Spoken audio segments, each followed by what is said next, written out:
On attend. Ok. On attend. En gros, on savait que l'affaire est en cours. On t'en invité justement pour parler un peu du racisme parce que tu as été victime, tu l'as vécu. Et quand tu vois la procédure judiciaire dans ton affaire, ma question serait, penses-tu que la justice soit l'outil capable de combler le fossé existant entre les deux mondes, celui dit raciste et le tien? Oui, moi je crois en la justice. Je pense que la justice va faire son travail. C'est une seule possibilité pour moi de ne pas avoir accès à la violence ou de régler son affaire tout seul. Je trouve que c'est la seule solution pour pouvoir. C'est la seule solution pour. C'est une bonne solution, on va dire. C'est une bonne solution. Le monsieur qui t'a arnaqué, qui t'a insulté, on a entendu dans son discours dire vous êtes ridicule, mais vous êtes vraiment bêtes, vous les Noirs. Est-ce que vous croyez vraiment qu'un policier qui tape un Noir risque quelque chose? Donc, il le disait avec certitude, il savait ce qu'il disait, et je sais pas, mais face au racisme, je sais pas, tu penses vraiment que les Noirs ont accès à la justice en France, en Occident, quand il y a un problème, une affaire de racisme comme ça? Alors, le monsieur a également évoqué ce qui s'est passé aux États-Unis oui, par rapport à George Floyd. Il allait te tuer. Il allait me tuer, il allait m'écraser. Oui. Alors, je pense que bon, déjà, le monsieur, il était très sûr de lui, hein, de tout ce qu'il disait. Tout ce qu'il disait, il était très fier de lui. Moi, je crois que la justice va quand même nous montrer le contraire. Parce que, il était très sûr de lui. Face à quelqu'un qui est aussi sûr de ce qu'il dit. Aussi sûr de ce qu'il dit, je pense que justement, c'est une possibilité pour nous de voir vraiment si le Noir a accès à la justice ou pas. Parce que si jamais cette affaire est clôturée sans suite, on donnera raison à ce monsieur. On dira juste qu'il a... On est dans un pays où la police, chez qui tu as été porté plainte, est en général blanche. Les juges du haut de leur perchoir sont généralement blancs. Les magistrats, est-ce que tu penses vraiment qu'ils peuvent comprendre la négrophobie? Alors, c'est très difficile de comprendre une chose quand on ne l'est pas. Ils ne sont pas noirs, comme vous venez de le dire, ces avocats ou ces juges-là. Mais ça, c'est une affaire... la justice, elle est là pour être juste. La justice, elle est là pour trancher, pour aider les victimes. Donc, ils peuvent très bien comprendre la douleur que les Noirs ont subie, même s'ils ne sont pas également... Je te coupe rapidement. Le monsieur, il dit, non seulement vous vous êtes pris 400 ans d'esclavage mais ça ne vous a pas servi de leçon. Vous êtes dit une bêtise, mais quand même exceptionnelle. À l'époque de l'esclavage, la loi ne protégeait pas les Noirs. Bien sûr. Elle était faite pour les Blancs. Aujourd'hui, quand on voit, par rapport à George Floyd, quand on voit aux États-Unis comment ça se passe, ailleurs dans le monde comment ça se passe, comment les Noirs sont maltraités en général, est-ce que la loi en question, dont tu as foi, dont tu places toute ta conviction aussi, qui est en quelque sorte, on le voit, devenue une excuse pour pouvoir t'arrêter, te fouiller dans la rue. Est-ce que cette loi n'est pas le prolongement structuré de l'esclavage au jour d'aujourd'hui? Alors, moi, je pense que les choses changent. Aujourd'hui, on a vu ce qui s'est passé aux États-Unis par rapport à l'affaire de George Floyd. Ce monsieur a été condamné quelques années après. Moi, je pense que ça va prendre du temps, mais petit à petit, ça va changer. Je crois vraiment que ça changera. On voit très bien. Tu le crois parce que tu es chrétien? Non, je ne suis pas chrétien. Tu n'es pas chrétien. Je suis pas chrétien. Et que penses-tu de ce qu'ils disent, Dieu va combattre pour nous? Dieu va combattre pour nous. Pour moi, c'est facile de dire ça. C'est parce qu'on n'arrive pas à nous-mêmes trouver des solutions ou avoir une capacité de se défendre nous-mêmes qu'on a cette facilité-là à chaque fois de dire que Dieu combattra pour nous alors que on peut nous-mêmes… Je reprends les paroles du monsieur qui t'avait arnaqué, insulté. On vous tue, on vous viole, on vous tabasse, on vous insulte. Est-ce qu'une fois un policier s'est fait condamner pour avoir tabassé un noir? Et du côté des chrétiens en général, on dit errez les doux car ils posséderont la terre. Les doux, on les tabasse, on les piétine, on les massacre, on les viole. Est-ce que les dieux empruntent de justice et de notre côté? Dieu… Parce qu'en étant doux, nous sommes doux, mais on nous viole, on nous tabasse, on nous maltraite. Est-ce que Dieu est de notre côté? Alors, je suis croyant, comme je vous ai dit tout à l'heure, je ne suis pas chrétien, mais je suis croyant, ouais. Je m'identifie en tant que croyant. Dieu est juste, Dieu n'a pas de, pour moi, de ce que je pense, Dieu n'a pas de préférence ou de privilège, on est tous enfants de Dieu, on a tous cette capacité de gérer nos problèmes. On est tous enfants de Dieu, de l'autre côté tu as des gens qui vous violent, qui vous maltraitent, et puis de l'autre côté des doux. C'est un rapport de force. Pour moi, c'est un rapport de force. C'est pas une histoire de Dieu ou pas. C'est les Noirs. On a depuis très longtemps, on a été esclaves. On a été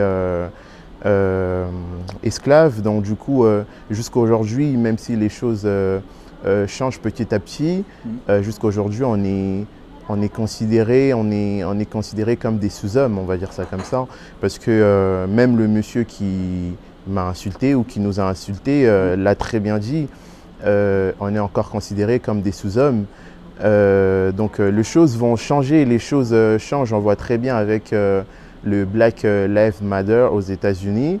Donc petit à petit les choses changent, mais c'est pas une histoire de Dieu il sera pour nous ou quoi que ce soit. Il faut qu'on fasse en sorte que les choses changent. Il faut que nous-mêmes on soit… Est-ce que tu ne réagis pas un peu à la Mandela, à la Lumumba, à la…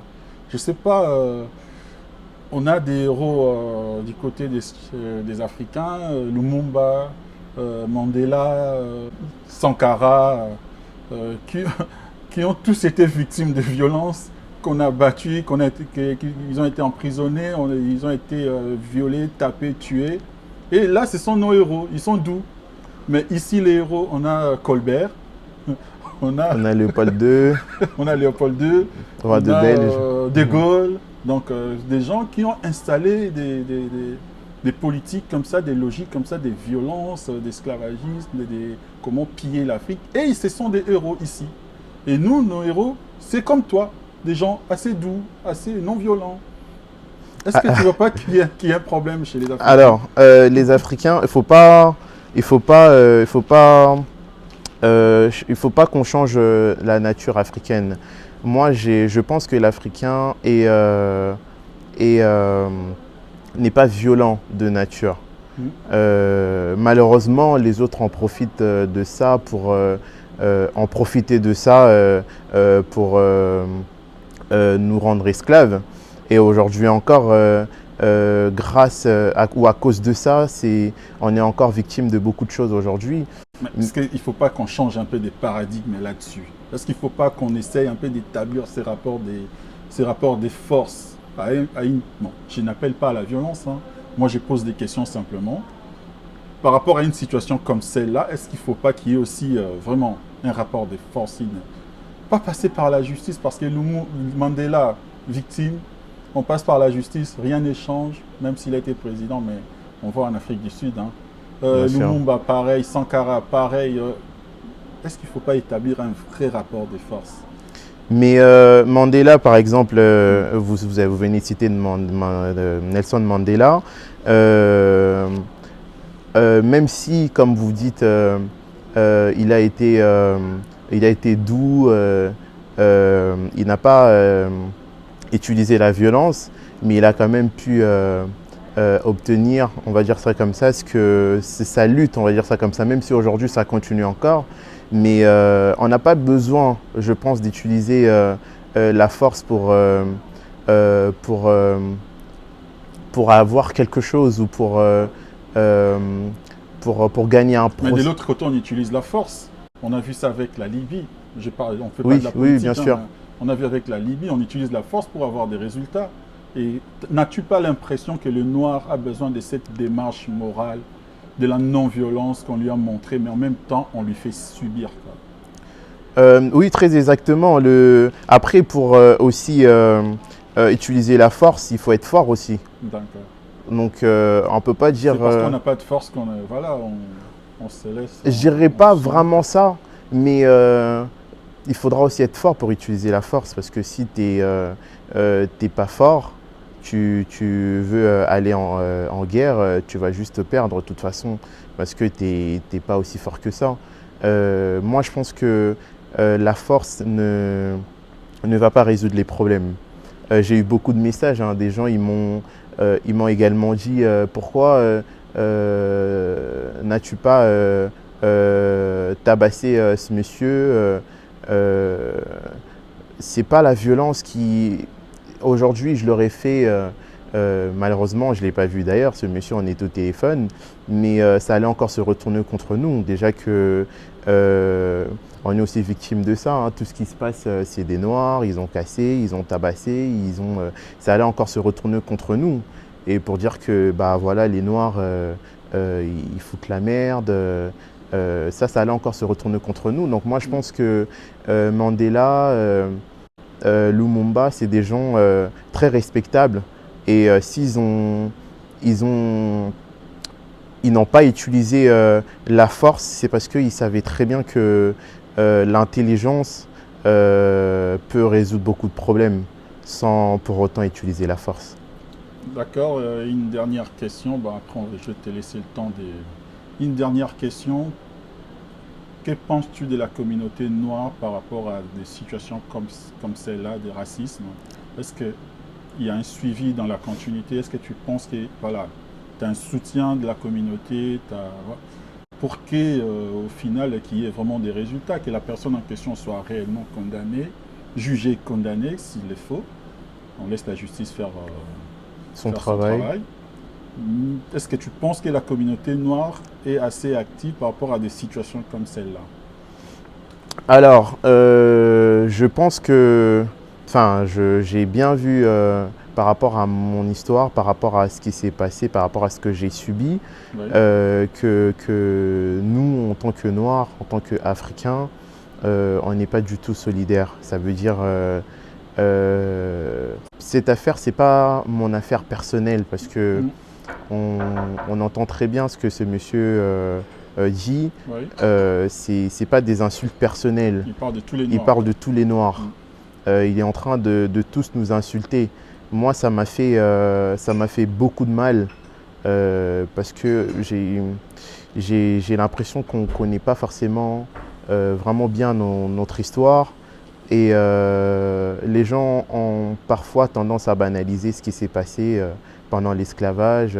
J'ai l'impression que pour d'autres personnes, c'est juste des histoires. Ils ne se rendent pas compte vraiment de ce qu'on a vécu.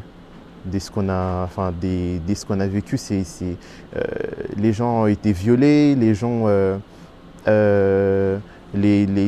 ont été tués.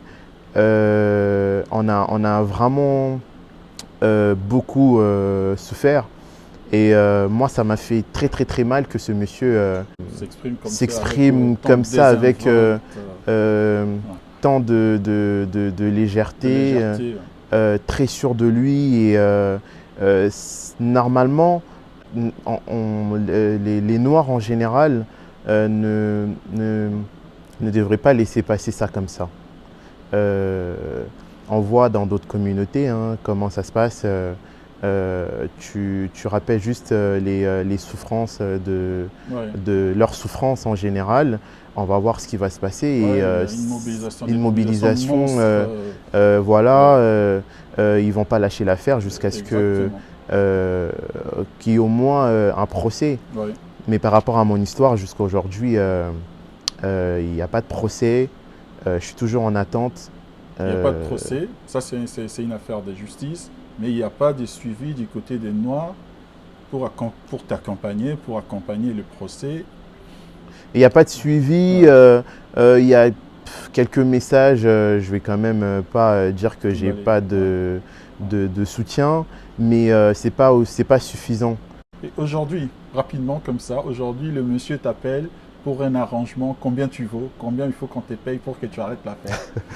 Alors, ça, c'est la dignité. Hein, on peut pas... On ne peut pas acheter la dignité. 10 000 balles, 10 000 non, c'est pas possible. C'est pas possible. 50 Il a déjà appelé pour essayer de négocier, hein, mais la dignité ne s'achète pas. Ça, c'est pas mon affaire. Si ça tenait qu'à moi, peut-être que ça allait se passer différemment, mais là, c'est quelque chose qui concerne tous les Noirs. Ça ne peut pas se passer comme ça dans la légèreté, ça ne peut pas finir comme ça. Parce qu'il y a beaucoup de gens comme ce monsieur-là hein, qui existent et qui pensent comme lui. Il faudra vraiment que ce monsieur-là soit un exemple, soit puni pour que des gens qui pensent comme lui se rendent compte que les Noirs ne sont pas aussi bêtes qu'ils ne le pensaient.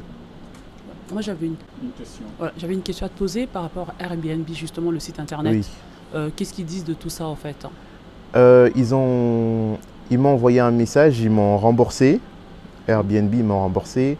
Mon avocate m'a dit de bien prendre de l'argent parce que c'était de l'argent que j'avais payé. Ils m'ont remboursé, ils ont banni l'hôtel de l'application Airbnb. Et voilà. Tout simplement. Et eux, à leur niveau, justement, parce que je pense que c'est un site internet qui doit quand même mettre en place, enfin, c'est réservé à tout le monde. Il n'y a pas une notion de couleur, je pense, sur ce site-là.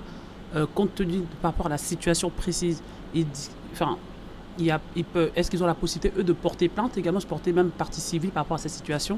C'est ce qui a été demandé. La LDNA a demandé à Airbnb de porter également plainte par rapport à ce qui s'est passé. Pour l'instant, je n'ai pas de suite par rapport à ça. Je ne sais pas s'ils ont porté plainte ou pas. Et voilà. Et par rapport justement aux locations qui sont sur ce site-là ou ailleurs, est-ce que tu as pu entendre d'autres personnes qui auraient pu être victimes de ce genre d'agissement justement? Alors, oui, plein de personnes m'ont contacté. Ils m'ont dit qu'ils ont eu des problèmes avec ce monsieur qui m'a insulté. C'est pas du tout la première fois que cette histoire, que ce monsieur a réagi de la sorte. Sauf que ces gens-là n'ont pas pu enregistrer ou n'ont pas eu le courage de porter plainte. Mais c'était quelque chose qu'ils faisaient depuis très longtemps. Très bien. D'accord, merci. Et si c'était à refaire, tu louerais encore un appartement au 16e? Alors on est libre de louer où on veut. Hein. Est-ce qu'il ne faut pas qu'on crée une autre? Est-ce qu'il ne faut pas que les Noirs créent l'Airbnb? Alors, on va pas aujourd'hui, on va pas vivre que entre nous. Aujourd'hui, on voit très bien ce qui se passe dans le monde. On ne peut pas être enfermé que dans notre communauté. Oui, c'est très important de créer aussi nos restaurants, nos appartements, des choses, on va dire, des Noirs. Les Juifs mangent kasher, les musulmans mangent halal et les Noirs mangent de tout. Après, ouais, c'est vrai. Après, ça, c'est une réalité. Hein. Moi, je travaille dans la restauration, par exemple. Quand j'ai fini mes études en cuisine, je me suis posé la question en me disant, mais pourquoi on n'a pas des grands restaurants africains sur Paris alors que on voit d'autres communautés comme par exemple les Chinois ou comme vous venez de le dire, ils ont des restaurants et dans la plupart de restaurants chinois par exemple, c'est que des Chinois qui y travaillent. Et moi j'avais l'impression que même un bon restaurant africain sur Paris, il n'y en avait pas. Donc je me suis dit, il faudra que, après mes études, il faudra que je puisse travailler dans un restaurant africain pour pouvoir essayer d'apporter ce que je sais faire en fait dans la communauté. Exactement, donc c'est très important, c'est très très important d'avoir des biens, d'avoir des hôtels par exemple. Si on avait un hôtel, je ne suis pas non plus là à dire que les Noirs, il faudra qu'ils restent entre Noirs, il ne faudra pas qu'il aille manger dans un restaurant français ou libanais, mais c'est quand même important d'en avoir, c'est très important. D'accord, merci Benjamin d'être venu. Merci. Et, on suivra cette affaire jusqu'à la fin. Merci. Et puis on appelle aussi à d'autres personnes, d'autres Africains, Noirs, pourquoi pas, de te suivre, de te soutenir. C'est important. Donc, merci beaucoup important. Et à la prochaine. Merci beaucoup, c'est moi qui vous remercie. Merci beaucoup.